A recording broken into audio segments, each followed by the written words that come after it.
a inflação oficial no país desacelerou para 0,95% em novembro, depois de registrar 1,25% em outubro. O acumulado em 12 meses chega a 10,74%, que é o maior para o período desde 2003. Sobre esse novo índice de preços ao consumidor, nós conversamos com o Felipe Serigati, que é economista e pesquisador da FGV Agro, a quem eu agradeço demais pela participação. Seja muito bem-vindo. Boa tarde, tudo bom? Eu que agradeço o convite. Perfeito. Vários assuntos para nós abordarmos. Eu disse nessa abertura que a inflação então alcançou 10,74% em 12 meses, o maior índice desde 2003. Agora, o brasileiro tem sofrido com a alta de preços e a inflação ao longo dos últimos meses. E aquele cidadão comum, o trabalhador assalariado, sofre muito mais, porque na hora de abastecer o carro, de fazer as compras nos supermercados, esse cidadão acaba sofrendo demais. Eu gostaria, Felipe, que você fizesse justamente um resumo para a gente em relação a quais foram os ingredientes que fizeram com que nós chegássemos a esse patamar. Claro que tem crise da Covid-19 e várias nuances da economia. Eu gostaria de escutá-lo, por favor.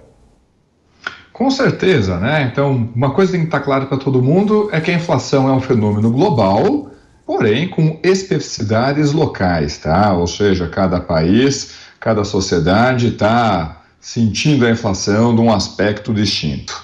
Mas vamos lá, o que nós temos de global ao longo desse processo? Devido à pandemia, diversos mercados passaram a operar de uma forma mais disfuncional, passaram a operar com diversos problemas.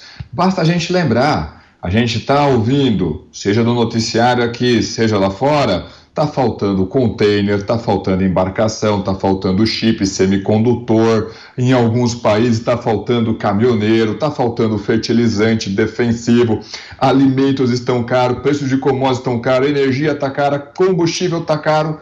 Gente, é um fenômeno global. Porém, da forma como esse fenômeno global atinge cada economia, isso já tem lá suas particularidades. Aqui no caso brasileiro, é importante a gente destacar, de um lado, a influência da taxa de câmbio. Então, se a gente já está vendo aquele preço mais alto em dólar lá fora, quando a gente traz para o nosso mercado interno, converte isso para reais, a gente acaba sentindo esse impacto maior se a taxa de câmbio sobe. Mas também não é só isso, né?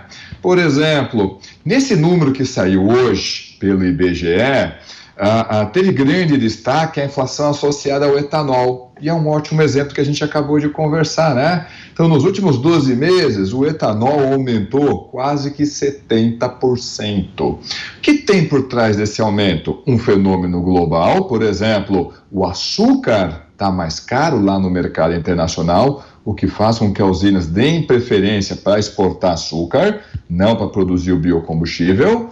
Mas não é só isso, também tem um fenômeno local, que foi justamente uma estação de seca muito dura aqui no Brasil. A gente teve ali um período de escassez de chuva. Isso quebrou a safra de diversos produtos, entre eles justamente da cana.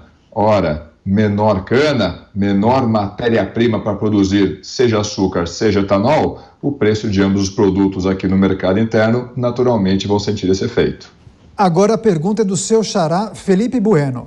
Professor, muito boa tarde. Além de tudo que o senhor citou que está caro, quero acrescentar nessa lista, infelizmente, é sexta-feira e tudo mais, mas a gente é obrigado a falar isso, né? O crédito está caro, a ata do Copom não nos deixa mentir, e eu não vejo um horizonte de queda, pelo menos no curto prazo. Crédito mais caro significa potencial de endividamento, tanto da pessoa física como da pessoa jurídica. Nesse recorte, como é que o senhor enxerga os primeiros meses de 2022? Sem dúvida alguma, né? Quando a gente olha para 2022, há um conjunto de fatores que vão desaquecer a economia brasileira.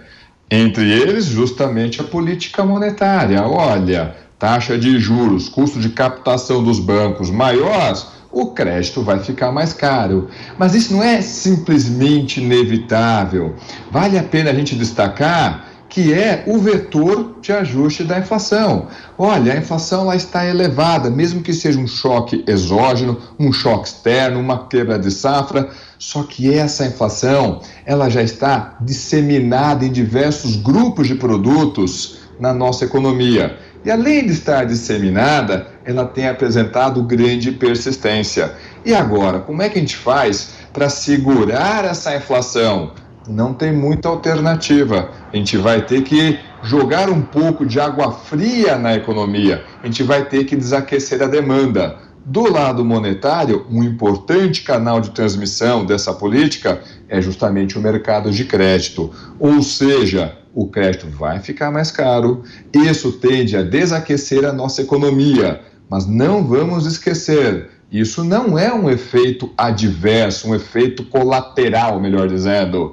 Isso é justamente o vetor de ajuste. A inflação aumentou, é ruim, pior é manter ela elevada, temos que corrigir isso. A gente está tendo que aplicar esse remédio que é bastante amargo. Pergunta agora de Paulo Pozonov. Boa tarde.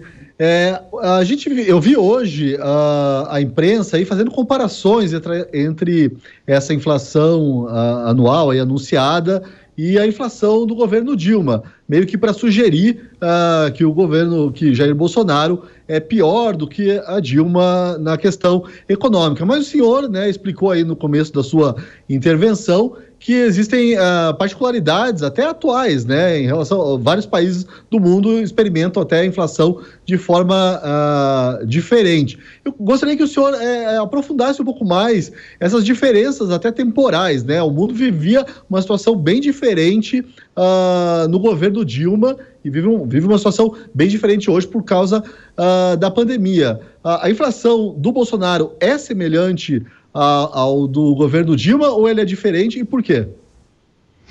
Pois é, ótimo ponto para a gente refletir, para nós pensarmos juntos aqui. Então veja, para o consumidor, certamente ele vai olhar e dizer, independente de onde vem essa inflação, eu estou sentindo que está doendo em mim, né? Então, para o lado do consumidor, sem dúvida alguma, é a inflação que nós estamos observando hoje, até mesmo ali em termos de patamar, ela lembra bastante a inflação no governo Dilma, principalmente ali em 2015 e 2016. No entanto, quando a gente pega esse número cheio e desagrega ele, nós temos fenômenos distintos. Acho que o pessoal vai lembrar, lá em 2015 e 2016, logo no início do segundo governo Dilma, houve a necessidade de fazer um realinhamento tarifário. Então a gente viu preços administrados, energia elétrica, combustível, óleo diesel, botijão de gás, tarifas públicas, ônibus urbano, todos esses preços que a gente chama de preços administrados, preços monitorados, eles voltando para um patamar de normalidade. Além disso, nós também vimos uma desvalorização cambial. Desvalorização cambial, nós também estamos vendo agora. No entanto, a elevação dos preços de combustíveis que nós estamos enxergando agora é diferente do que aconteceu lá em 2015. Aliás, a gente está ali sofrendo algumas pressões para voltarmos um pouco ao desenho da política de preços da Petrobras daquele momento. Além disso, naquela ocasião, com exceção da variação cambial, nós não tivemos quebra de safra, como aconteceu, por exemplo, ao longo do ano de 2021. Então, por mais que a inflação cheia seja semelhante, e o que vai doer no bolso dos domicílios é a inflação cheia, é o quanto que o poder de compra, o salário, a remuneração está sendo corroída, de fato, quando a gente desagrega esse número, gente, a origem não é exatamente distinta, tem diferenças importantes. Os números da inflação e também as perspectivas da economia para o ano de 2022.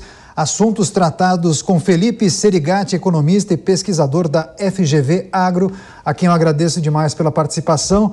Até uma próxima, professor. Bom fim de semana. Eu que agradeço. Ótimo final de semana para vocês. Tudo de bom.